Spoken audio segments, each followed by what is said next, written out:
Hi, my name's Mark. I'm one of the pastors here at Trillium. We've been going through the 7 keys to keeping New Year's resolutions and goals. It comes out of the work of Paul Marciano in an article I read a while back. All through January, we've been looking at New Year's resolutions and the specific keys that you need to keep in order to fulfill your goals or resolutions. It might be worth reviewing them. Make specific goals. Schedule it. Measure progress. Share your goal with friends and family. Be patient. Remember, something is better than nothing. Get up when you slip up. We're looking at that last key, get up when you slip up, today. Because it's inevitable that when we're going through our resolution keeping or our goal setting, we're going to slip up. I mean, I think that's just inevitable.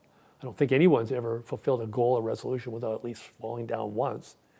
And even if it's not you causing yourself to fall, the world wants you to fall in so many ways. And we get knocked down in life. We get knocked down and we have to endure hard things in ourselves, difficult things, painful things, unfair things, unjust things, disappointing things. And the only decision we get to make is not whether we find ourselves on the ground or not. Because inevitably through life or through our own choices, we find ourselves on the ground. The only question we get to answer is whether we're going to get up again. Are we going to stand again? Vince Lombardi had a very famous quote. He said, "It's not whether you get knocked down, it's whether you get up again." And he said, the real glory is being knocked to your knees and then coming back. That's real glory. And we understand that. We've all been knocked down and we've all had a choice to make about whether we're going to stand up again. I was watching kids skating in an outdoor rink a few days ago. I was out skating with some family friends. And I couldn't help but notice these little kids falling and falling and falling and falling. Left and right, they're falling. And then they're standing up again. And then they're falling. They're standing up again and they're falling. And that's how you learn how to skate. That's how you learn, say the goal of skating is your goal. That's how you learn how to skate. You stand up and you fall. You stand up and you fall. That's just how life works. You know, when we were kids, that's what we would do. We would stand up and fall. Stand up and fall. But somehow as we got older, we've forgotten that part of ourselves. And when we get knocked down or we slip up on the ice of life, we find ourselves lying there for a while, wondering what we're going to do, hiding in our beds, slinkering away, or retreating from the event or moment. Even from our goals and resolutions, we retreat from them in the midst of our own experience of our failure, to the point where often people don't even make goals or resolutions anymore. And that is not the way that it is meant to be for us as children of God and for those of us who follow Jesus. I mean, Jesus himself experienced great hostility in life. He got knocked down in a most profound way.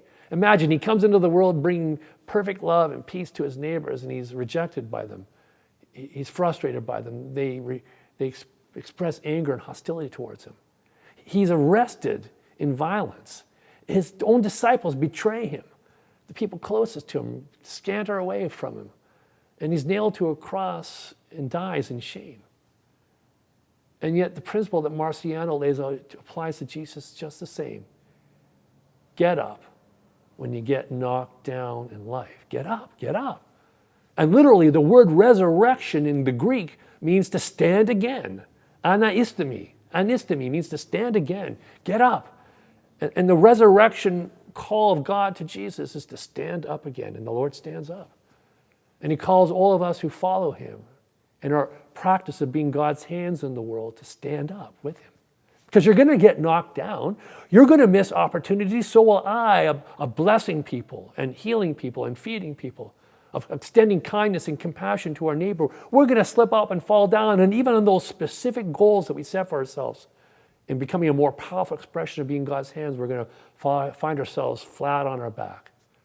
And in that moment, we only have to make one decision, whether we're going to stand up. Get up when you slip up. Get up when you get knocked down. That is the way of Jesus.